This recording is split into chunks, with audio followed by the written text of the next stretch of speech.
আমার এই তেলাওয়াতকৃত আয়াত ও পঠিত হাদিসের মধ্যে মসজিদুল আকসা, যা ফিলিস্তিনের জেরুজালেম শহরে অবস্থিত, সেই মসজিদুল আকসার বৈশিষ্ট্য সম্পর্কে আলোচনা করা হয়েছে।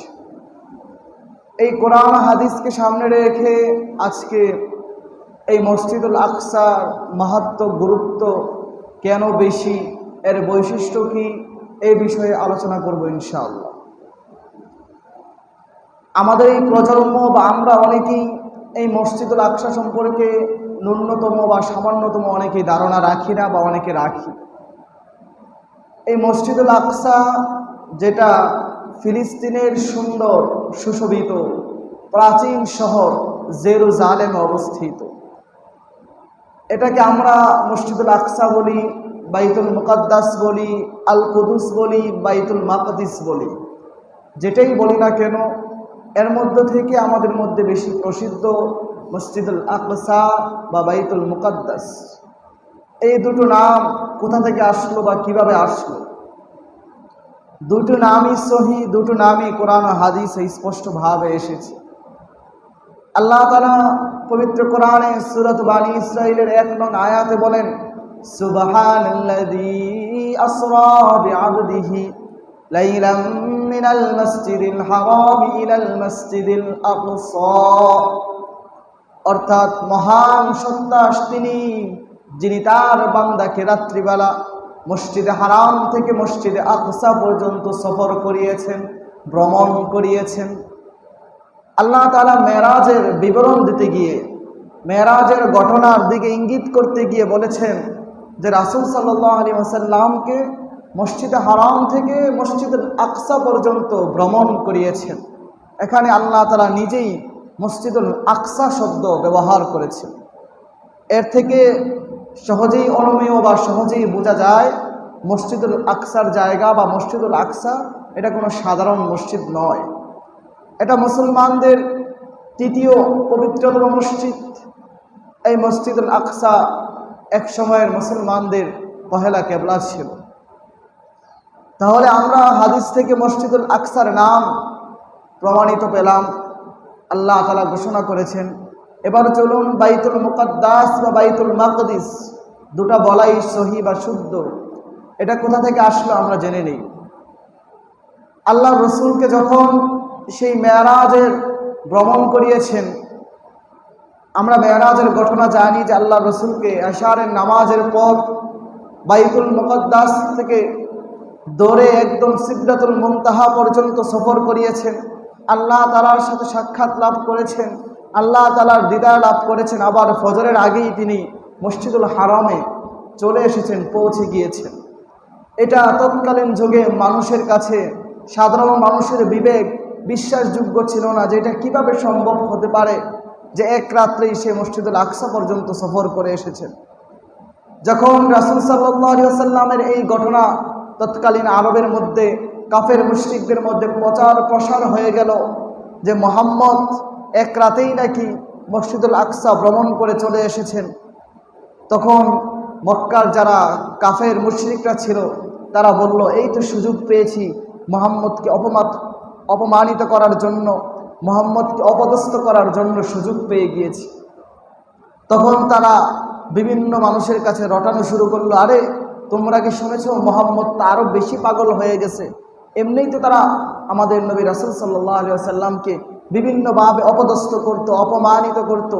আবারও বলা শুরু করলো যে মুহাম্মদ তো আরও বেশি পাগল হয়ে গেছে, সে নাকি বলে এশারের পরে শুরু করে ফজরের আগেই মসজিদুল আকসা ভ্রমণ করে চলে এসেছেন। তো রাসূল সাল্লাল্লাহু আলাইহি ওয়াসাল্লাম যখন এই ভ্রমণের কাহিনী বিভিন্ন জিজ্ঞাসা বলতেছিলেন, তখন এক পর্যায়ে মক্কার কাফের মুশরিকরা বিভিন্নভাবে প্রশ্ন করতে লাগলেন।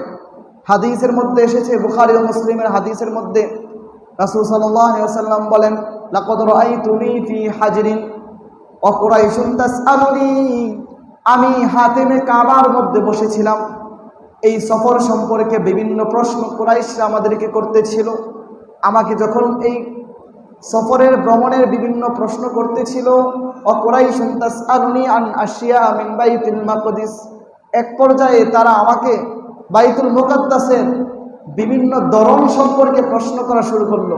আচ্ছা মোহাম্মদ, বলো তো, তুমি যে বাইতুল মুকাদ্দাস সফর করে এসেছো, সেখানের জানালা কয়টা, সেই মসজিদের দরজা কয়টা, এরকম উদ্ভট প্রশ্ন করা শুরু করেছিল। স্বাভাবিকভাবে লক্ষ্য করুন, এই যে আমরা মসজিদে নামাজ পড়তে এসেছি, মসজিদ থেকে যাওয়ার পর যদি কেউ আমাকে জিজ্ঞাসা করে তুমি তো জুমার নামাজ পড়ে এসেছো, বলো তো মসজিদে কয়টা ফ্যান আছে, সাধারণভাবে আমরা কিন্তু উত্তর দিতে পারবো না। আমরা তো মসজিদে এসেছি নামাজ পড়ার জন্য। আল্লাহ রসুলকে আল্লাহ তাআলা তার দিদার লাভের জন্য সফর করিয়েছেন, মাঝখানে যাত্রা বিরতি হয়েছে মসজিদুল আকসায়, তিনি তো সেগুলো গোনার জন্য যায় নাই। কয়টা জানালা, কয়টা দরজা, এগুলো গোনার জন্য যায় নাই। তো আল্লাহ তাআলার কি কুদরত, হাদিসের পরবর্তী অংশ এসেছে, আল্লাহ রসুল বললেন ফারাফাহুল্লাহু লি, জিবরাইল আলাইহিস সালাম আমার সামনে বাইতুল মুকাদ্দাসকে তুলে ধরলেন, আর কুরাইশরা আমাকে প্রশ্ন করতে লাগলেন, আমি গুনে গুনে উত্তর দিতে লাগলাম। বলেন না সুবহানাল্লাহ। এটা আল্লাহ রসুলের একটা মুআজিজা, আল্লাহ রসুলের একটা অলৌকিকতা। তাকে বাইতুল মুকাদ্দাসের জানালা কয়টা, দরজা কয়টা প্রশ্ন করতে লাগলো, আল্লাহ রসুল জিবরাইল আলাইহিস সালাম তার সামনে তুলে ধরলেন, তিনি গুনে গুনে উত্তর দিলেন যে জানালা এই কয়টা, দরজা এই কয়টা, এগুলো এরকম সিস্টেমে রয়েছে। তো আল্লাহ রসুল এই হাদিসের মধ্যে বাইতুল মুকাদ্দাস শব্দ ব্যবহার করেছিল। আমার বলার উদ্দেশ্য যেটা ছিল যে আমরা বাইতুল মুকাদ্দাস ব্যবহার করি, আবার মসজিদুল আকসাও ব্যবহার করি। আমরা যেটাই ব্যবহার করি না কেন, উভয়টাই সহিহ, উভয়টাই কোরআন ও হাদিস দ্বারা প্রমাণিত। তাহলে আমরা মসজিদুল আকসাও বলতে পারি, বাইতুল মাকদিসও বলতে পারি, বাইতুল মুকাদ্দাসও বলতে পারি। এবার চলুন আমরা জেনে নেই এই মসজিদুল আকসা বা মসজিদুল কুদুস যেটাই বলি আমরা, তার বৈশিষ্ট্য কি। অনেক বৈশিষ্ট্যের মধ্যে একটা বৈশিষ্ট্য হলো এই ফিলিস্তিনের জেরুজালেম তথা যেখানে মসজিদুল আকসা অবস্থিত, এটা পবিত্র ভূমি। কোরআনে এই ভূমিকে, এই জমিনকে পবিত্র বলা হয়েছে। আল্লাহ তাআলা সূরাতুল মায়েদার 21 নং আয়াতে বলেন, ইয়া কওমি দুখুলুল আরদাল মুকাদ্দাসাতাল্লাতী কাতাবাল্লাহু লাকুম ওয়ালা তারতাদ্দু আলা আদবারিকুম ফাতানকালিবু খাসিরিন। হে আমার সম্প্রদায়, তোমরা সেই ভূমিতে প্রবেশ করো যেটা আল্লাহ তাআলা তোমাদের জন্য পবিত্র হিসাবে নির্ধারণ করে রেখেছেন, নির্দিষ্ট করে রেখেছেন।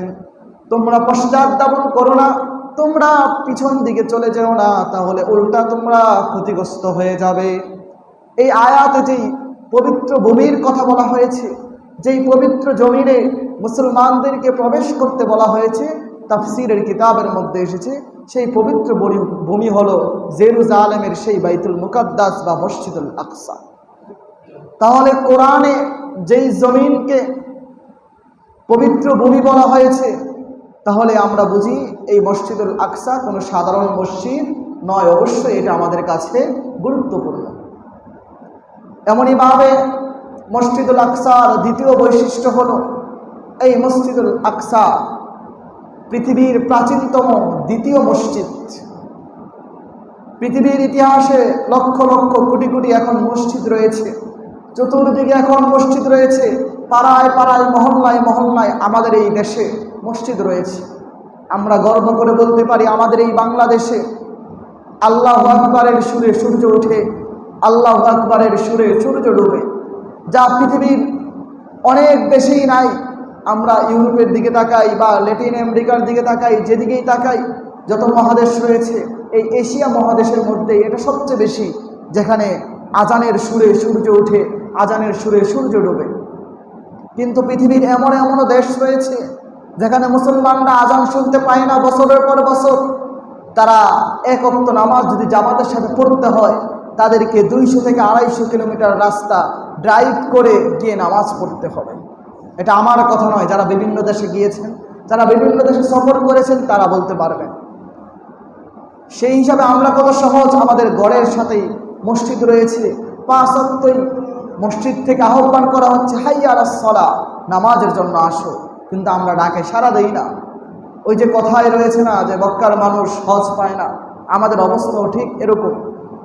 যাই হোক, এই যে পৃথিবীতে এত এত মসজিদ রয়েছে, এই মসজিদগুলোর মধ্যে দ্বিতীয় যেই মসজিদটি নির্মাণ হয়েছে সেটা হলো মসজিদুল আকসা। আমার কথা নয়, বুখারী শরীফের 3366 নং হাদিসের মধ্যে বর্ণিত হয়েছে।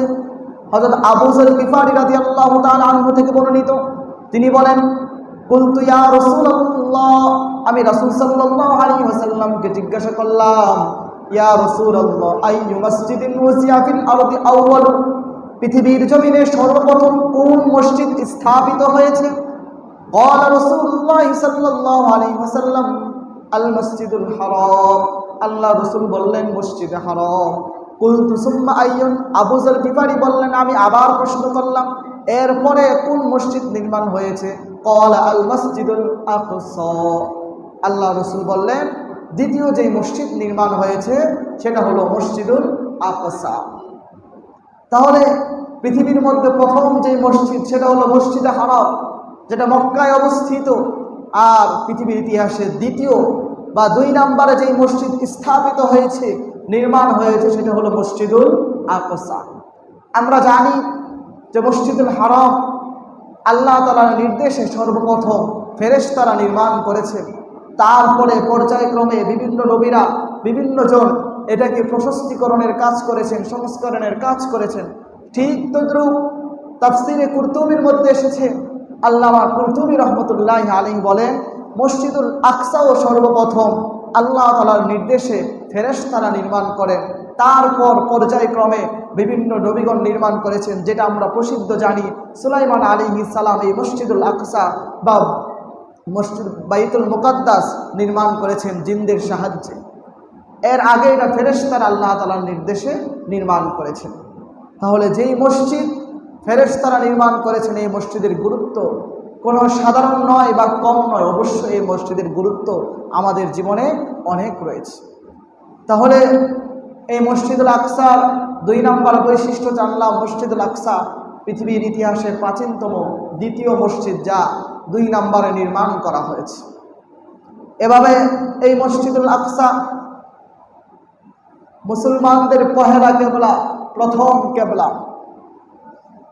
আমরা জানি আমরা এখন পশ্চিম দিকে ফিরে মসজিদুল হারামের দিকে ফিরে নামাজ আদায় করছি, কিন্তু যখন রাসূল সাল্লাল্লাহু আলাইহি ওয়াসাল্লাম ইসলামের শুরুর যুগে মানুষদেরকে ইসলামের পথে দাওয়াত দিত, নামাজের পথে আহ্বান করত, তখন মানুষেরা রাসূল সাল্লাল্লাহু আলাইহি ওয়াসাল্লাম নিজেও এই মসজিদুল আকসার দিকে ফিরে মসজিদুল আকসাকে কেবলা বানিয়ে নামাজ আদায় করছে। হাদিসের মধ্যে এসেছে, কানা রাসূলুল্লাহ সাল্লাল্লাহু আলাইহি ওয়াসাল্লাম ওয়া ইউসাল্লি বিমাক্কাতা নাহওয়া বাইতুল মাকদিস আল কাবাতু বাইনা ইয়াদাইহি। রাসূল সাল্লাল্লাহু আলাইহি ওয়াসাল্লাম যখন মক্কায় ছিলেন, তখন তিনি কাবা এবং মসজিদুল আকসাকে সামনে রেখে মসজিদুল আকসাকে কেবলা বানিয়ে নামাজ আদায় করছেন। ওয়াবাদা মা হাজার ইলাল মাদিনাতি 16 শাহরান সুম্মা সুরিফা ইলাল কাবা। তারপরে যখন তিনি মদিনায় হিজরত করে চলে গেলেন, তখন মদিনায় হিজরত করে যাওয়ার পর 16 থেকে 17 মাস পর কাবাকে পরিবর্তন করে দেওয়া হয়েছে। রাসূল সাল্লাল্লাহু আলাইহি ওয়াসাল্লাম যখন শুরুর দিকে বাইতুল মুকাদ্দাসের দিকে মসজিদুল আকসার দিকে ফিরে নামাজ আদায় করতেন, কিন্তু রাসূল সাল্লাল্লাহু আলাইহি ওয়াসাল্লামের মনের চাহিদা ছিল, মনের ইচ্ছা ছিল যে তিনি মসজিদুল হারামের দিকে, এখন আমরা যেদিকে ফিরে নামাজ আদায় করি এদিকে ফিরে নামাজ আদায় করবেন। তাই তিনি মক্কায় থাকতে এমনভাবে নামাজ আদায় করতেন যে মসজিদুল হারামও, মক্কাও সামনে থাকতো, মসজিদুল আকসাও সামনে থাকতো, এমনভাবে নামাজ আদায় করতেন। কিন্তু যখন তিনি মদিনায় হিজরত করলেন, তখন তো ভৌগোলিক উল্টো হয়ে গিয়েছে, তখন আর দুইটাকে সামনে রেখে নামাজ আদায় করা সম্ভব হয় নাই। তাই তিনি এই মসজিদুল আকসার দিকে ফিরে প্রায় 16 থেকে 17 মাস নামাজ আদায় করেছেন। এই 16 থেকে 17 মাস তিনি বারবার আকাশের দিকে তাকাইতেন, আল্লাহ তাআলা কোন আয়াত নাজিল করেন কিনা। তখন আল্লাহ তাআলা সূরাতুল বাকারার 144 নং আয়াত নাজিল করে দিলেন, কদ নারা তাকাল্লুবা ওয়াজহিকা ফিস সামা। আল্লাহ তাআলা বলতেছেন, হে আমার রাসূল, হে আমার বান্দা, আপনি বারবার আকাশের দিকে তাকাইতেছেন, লক্ষ্য করতেছেন, এটা আমি দেখতেছি। ফালানুওয়াল্লিয়ান্নাকা কিবলাতান তারদাহা, অবশ্যই আমি কিবলাকে সেদিকে ফিরিয়ে দিব যেদিকে আপনি পছন্দ করেন, যেদিকে আপনার মন চায়। ফাওয়াল্লি ওয়াজহাকা শাতরাল মাসজিদিল হারাম, সুতরাং আপনি আপনার কিবলাকে মসজিদুল হারামের দিকে ফিরিয়ে নেন। ওয়া হাইসুমা কুনতুম ফাওয়াল্লু ওয়াজহাকুম শাতরা, আপনারা যেখানেই থাকবেন না কেন কিবলার দিকে ফিরে নামাজ আদায় করবেন। যখন মদিনায় একদিন ফজরের নামাজ আদায় করতেছিল, সেই নামাজরত অবস্থায় আল্লাহ তাআলা এই আয়াত জিবরাইল আলাইহিস সালামের মাধ্যমে নাজিল করে দিলেন। সেই নামাজের মাধ্যমে আল্লাহ রসুল কিবলা ঘুরিয়ে মসজিদুল আকসা থেকে মসজিদুল হারামের দিকে চলে এসেছে। তাহলে আমরা জানলাম যে এই মসজিদুল আকসা আমাদের প্রথম কিবলা, আমাদের কি প্রথম কিবলা। এমনইভাবে এই মসজিদুল আকসা মুসলমানদের জন্য তৃতীয় পবিত্রতম জায়গা, তৃতীয় পছন্দনীয় জায়গা। আমরা জানি ইসলামের দৃষ্টিতে সবচেয়ে পবিত্র এবং সওয়াবের জায়গা হলো মসজিদুল হারাম, যা মক্কায় অবস্থিত। এরপর হলো মসজিদুল নববী, রাসূল সাল্লাল্লাহু আলাইহি ওয়াসাল্লামের মসজিদ, যেটা মদিনায় অবস্থিত। 3 নাম্বার হলো এই মসজিদুল আকসা, যেটা ফিলিস্তিনের জেরুজালেমে অবস্থিত। এই জন্য হাদিসের মধ্যে এসেছে, রাসূল সাল্লাল্লাহু আলাইহি ওয়াসাল্লাম বলেন, লা তুশাদ্দুর রিহালা ইল্লা ইলা সালাসাতি মাসাজিদিন, মসজিদুল হারাম ওয়া মসজিদুন নবী সাল্লাল্লাহু আলাইহি ওয়াসাল্লাম ওয়া মসজিদুল আকসা। অর্থাৎ সফর করলে শুধুমাত্র 3টি মসজিদেই সফর করা উচিত, অন্য কোনো মসজিদে সফর করা উচিত নয়। এটা বলার দ্বারা উদ্দেশ্য হলো আমরা যে সওয়াব অর্জনের উদ্দেশ্যে বা আমাদের কোনো কল্যাণ লাভের উদ্দেশ্যে যদি সফর করতে চাই, জিয়ারত করতে চাই, তাহলে শুধুমাত্র এই 3টি মসজিদেই যেতে পারবো, অন্য কোথাও বিশেষ উদ্দেশ্যে আমরা সফর করতে পারবো না। অর্থাৎ এই হাদিস থেকে এটা স্পষ্ট হয়, যদি কেউ কোনো মাজারে, কোনো দরবারে বা অন্য কোনো কোথাও এই উদ্দেশ্যে সফর করে যে ওখানে গেলে আমার ব্যবসায় কল্যাণ হবে, ওখানে গেলে আমার সন্তান হয় না, সন্তান হবে, যদি এই উদ্দেশ্যে কেউ যায়, ওইরকম সফর করা কারোর জন্য বৈধ নয়, সকলের জন্য হারাম। উদাহরণস্বরূপ যদি আমি বলি, আমাদের বাংলাদেশে সিলেটের শাহজালাল শাহপরান মাজার রয়েছে, যদি আমি এই উদ্দেশ্যে এই নিয়ম নিয়ে সেখানে সফর করি, সেখানে ভ্রমণ করি যে ওখানে গেলে আমার মনের আশা পূর্ণ হবে, ওই কবরের মধ্যে যিনি শায়িত আছেন তিনি আমার ব্যবসার যেন কল্যাণ হয়, তার উসিলা এটা ভালো হবে, আমার সন্তান হয় না, সেখানে গেলে সন্তান হবে। কেউ যদি এই উদ্দেশ্যে কোনো দরবারে যায়, কোনো পীরের কাছে যায়, কোনো মাজারে যায়, তাহলে এটা স্পষ্ট শিরিক হয়ে যাবে, স্পষ্ট হারাম হয়ে যাবে। তবে এরকম করা যায়, আমি সিলেট কোনো কাজে গিয়েছি, অফিসিয়ালি কোনো কাজে গিয়েছি, সেখানে আমার রাস্তায় শাহজালাল শাহপরানের মাজার পড়ে গিয়েছে, সেখানে গিয়ে তিনি আল্লাহর ওলি ছিলেন, তার জন্য আমি দোয়া করতে পারি, বা তার কাছে গিয়ে এরকমভাবে দোয়া করতে পারি যে আল্লাহ, হে আল্লাহ, তুমি আমাকে তার মতো ওলি বানায় দাও, আল্লাহর ওলি হওয়ার তৌফিক দান করো, এমন আমরা দোয়া করতে পারি।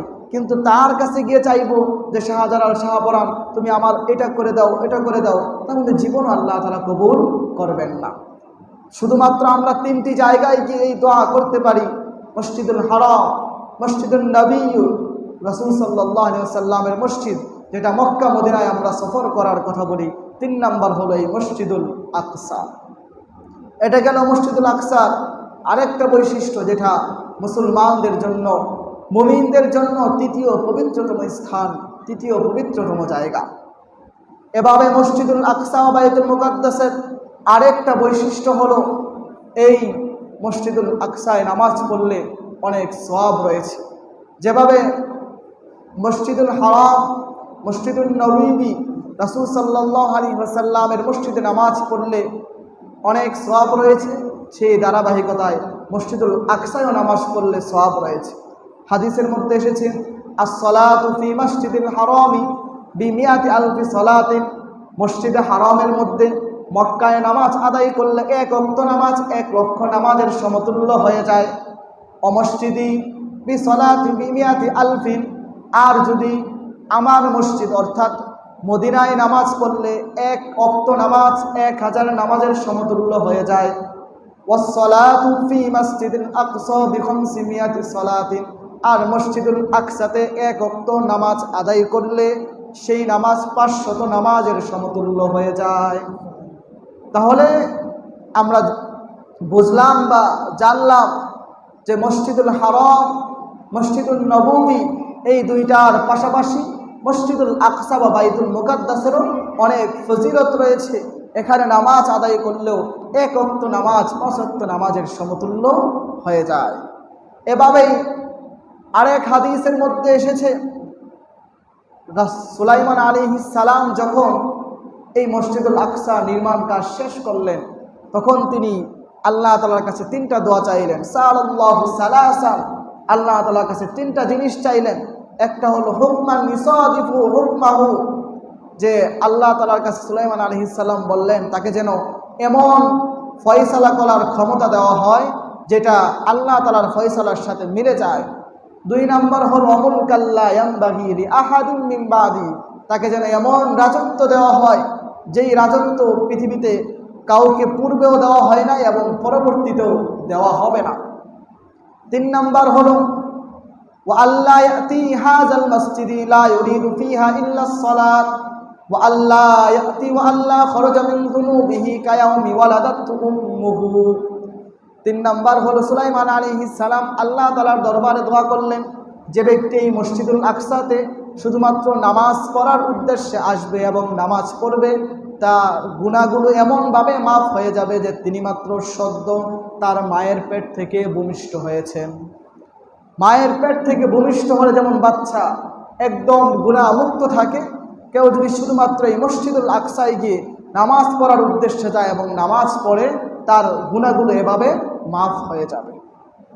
তো হাদিসের মধ্যে এসেছে আল্লাহ রসুল বলেন প্রথম 2টি দোয়া, অর্থাৎ সুলাইমান আলাইহিস সালাম এমন ফয়সালা করার, এমন বিচার করার অধিকারী হবেন যে তার বিচার আল্লাহ তাআলার ফয়সালার সাথে মিলে যাবে এবং তাকে এমন রাজত্ব দেওয়া হবে যা পৃথিবীতে অন্য কাউকে দেওয়া হয় নাই। এই 2টা তো দোয়া কবুল হয়েই গিয়েছে। সুলাইমান আলাইহিস সালামকে এত ক্ষমতা দেওয়া হয়েছিল, তিনি মানুষের উপর ক্ষমতাশীল ছিলেন, জিন, বাতাস, বায়ু যেগুলো ছিল তাদের উপরও তিনি ক্ষমতাশীল ছিলেন। আল্লাহ রসুল বলেন যে আমি আশাবাদী আল্লাহ তাআলা সুলাইমান আলাইহিস সালামের 3য় দোয়াটাও কবুল করে নিয়েছেন। তাহলে আমরা জানলাম যে এই মসজিদুল আকসায় গিয়ে যদি আমরা নামাজ পড়ি, অন্য মসজিদুল হারাম এবং মসজিদে নববী এগুলোতে নামাজ পড়লে যেরকম সওয়াব, এখানে অনেক সওয়াব রয়েছে। আজকে এই আলোচনা করার দ্বারা উদ্দেশ্য কি? এই মসজিদুল আকসাকে নিয়ে, ফিলিস্তিনের এই জেরুজালেমকে নিয়ে এত আলোচনা, শত বছর ধরে যেই মসজিদুল আকসাকে নিয়ে রক্তারক্তি হচ্ছে, হাজারো মুসলমানের, হাজারো মুমিনের গা থেকে রক্ত ঝরছে, হাজারো মুসলমান, হাজারো মুমিন শহীদ হয়ে যাচ্ছে, ছোট নিরপরাধ বাচ্চারা ব্রাশ ফায়ারের শিকার হচ্ছে, বিভিন্ন আক্রমণের শিকার হচ্ছে, রমজানে ইফতার করা অবস্থায় তাদের উপর বিভিন্ন গোলাবারুদ ছোড়া হচ্ছে, শুধুমাত্র এই মসজিদুল আকসাকে কেন্দ্র করে। আমাদের মনে প্রশ্ন জাগতে পারে, পৃথিবীতে এত মসজিদ রয়েছে, শুধুমাত্র এই মসজিদুল আকসাকে নিয়ে এত ঝামেলা করার কি দরকার? কিন্তু এই যে মসজিদুল আকসা, এটা আমাদের কাছে আমানত, যেখানে পবিত্র ভূমি বলা হয়েছে, যেটা মুসলমানদের প্রথম কেবলা বলা হয়েছে, এটা সহজেই আমাদের হাতছাড়া হয়ে যাবে। এটা মুসলমানদের ইমানি দায়িত্ব নয়। যদি এই মসজিদুল আকসা বা এই ফিলিস্তিন, এই জেরুজালেম আমাদের থেকে হাতছাড়া হয়ে যায়, তাহলে পরকালে আমরা সকলেই কাঠগড়ায় দাঁড়াতে হবে। এখন প্রশ্ন হতে পারে যে আমরা এই দেশে থেকে কি করব? এই যে আমরা আন্দোলন করি, মিছিল করি, এতে কি হয়? হয়তো আমাদের এই আন্দোলন বা এই মিছিলে তাদের হত্যা বন্ধ হবে না, ফিলিস্তিন আক্রমণ বন্ধ হবে না, কিন্তু এতে আমাদের উপকার হবে। আমাদের উপকার কি হবে? একটা সংক্ষিপ্তভাবে 2 মিনিট সময় বেশি নিচ্ছি, যে ইহুদিদের একটা চিন্তাধারা হলো জায়ুজম। তাদের চিন্তাধারা হলো তারা পুরা বিশ্ব শাসন করবে। এই কারণে তারা ফিলিস্তিনের আক্রমণ চালাচ্ছে। তাদের চিন্তাধারা হলো ফিলিস্তিনের যেই বর্ডার রয়েছে, যেই সীমান্ত রয়েছে, এখান থেকে তারা তাদের সীমান্ত বাড়াইতে মানুষকে উচ্ছেদ করতে মুসলমানকে নিধন করতে এই সীমানা তারা মদিনা পর্যন্ত, মক্কা পর্যন্ত নিয়ে যাবে। যেহেতু ফিলিস্তিনের পাশেই রয়েছে মিশরের পাশেই রয়েছে আরব আমিরাত, সেখান থেকে সৌদি আরব, তারা এইভাবে সীমান্ত বাড়ানোর পরিকল্পনা নিয়ে তাদের একটা চিন্তাধারা হলো জায়ুনিজম, যেটার দ্বারা উদ্দেশ্য হলো যে তারা পুরা বিশ্ব শাসন করবে, তাদের হাতে পুরা বিশ্ব থাকবে। এই চিন্তাধারা নিয়েই তারা আগাচ্ছে। এই শত শত বছর ধরে তারা মুসলমান কিভাবে নিধন করা যায়, মসজিদুল আকসাকে কিভাবে তাদের দখলে রাখা যায়, এই জন্য তারা পায়তারা করে চলতেছে এবং হাজার হাজার মুসলমানকে তারা হত্যা করতেছে। আমরা এখন মনে করতে পারি সেটা তো সে দেশে করতেছে, আমাদের দেশে তো আসবে না। যদি আমরা এই দেশে থেকে তাদের প্রতিবাদ না জানাই, মিছিল মিটিং না করি, তাহলে একসময় এটা আমাদের উপর আসবে। আপনারা হয়তো জেনে থাকবেন বা হয়তো জানেন না, আমাদের এই দেশে পার্বত্য অঞ্চলে চিটাগাং, দিনাজপুর বা কুড়িগ্রাম, সেই এলাকায় খ্রিস্টানরা অনেক এমন গ্রাম রয়েছে, মুসলমানদেরকে খ্রিস্টান ইহুদি বানিয়ে ফেলেছে। তারা টাকার লোভ দিয়ে, গরু দিয়ে, সিলাই মেশিন দিয়ে বিভিন্নভাবে মুসলমানদেরকে ধর্মান্তরিত করে একটা গ্রামকে ইহুদি বানিয়ে ফেলতেছে। ঠিক তদ্রূপ ফিলিস্তিনেও এই ইহুদিরা এভাবেই প্রবেশ করেছিল। শুরুতে অল্প কয়েকজন এসে চওড়া দামে, দ্বিগুণ দামে জমি ক্রয় করেছিল। এভাবে তাদের লোক সংখ্যা বাড়তে বাড়তে এখন তারা মুসলমানদেরকে সেখানে বাস করতে দেয় না। গাজা থেকে, ফিলিস্তিনের বিভিন্ন শহর থেকে মুসলমানদেরকে বিতাড়িত করে দিচ্ছে। বছরের পর বছর তাদের উপর হঠাৎ হঠাৎ আক্রমণ করতেছে। আমাদের দেশে যে এগুলো আসবে না, এগুলো আমরা কিভাবে গ্যারান্টি দিতে পারি? এই জন্য প্রতিবাদ আমাদেরকেই করতে হবে, যাতে করে আমাদের এই ৯৫% মুসলমানের দেশে কোনো ইহুদি, কোনো খ্রিস্টানদের ষড়যন্ত্র না আসে। যদি তারা এরকম ষড়যন্ত্র আমাদের দেশে চলেই আসে, এই যে আমরা শান্তিতে নামাজ আদায় করতেছি, শান্তিতে বিভিন্ন ধর্মীয় অনুষ্ঠান পালন করতেছি, একসময় তা আমরা পারবো না। মুসলমান হিসাবে, ইমানি দায়িত্ব হিসাবে এগুলো আমাদের আদায় করতে হবে। এই উদ্দেশ্যে বিভিন্ন সময় বিভিন্ন মিছিল হয় বা বিভিন্নভাবে আমরা প্রতিবাদ জানাবো, অন্তর থেকে তাদেরকে আমরা ঘৃণা করব। আমরা সকলেই হয়তো জানি যে আগামীকাল 12 তারিখ ঢাকার সোহরাওয়ার্দী উদ্যানে মার্চ ফর গাজা, এই উদ্দেশ্যে একটি বিশাল বড় সমাবেশের আয়োজন করা হয়েছে। আমরা যারা পারি ইমানি দায়িত্ব হিসাবে সেখানে অংশগ্রহণ করব। আল্লাহ তাআলা আমাদের সকলকে এই মসজিদুল আকসার গুরুত্ব এবং বৈশিষ্ট্য বোঝার তৌফিক দান করুন। আল্লাহ তাআলা আমাদেরকে এই মসজিদুল আকসা আমাদের দখলে থাকার এবং মুসলমানদের ঐতিহ্যবাহী নিদর্শন হিসেবে রাখার তৌফিক দান করুন।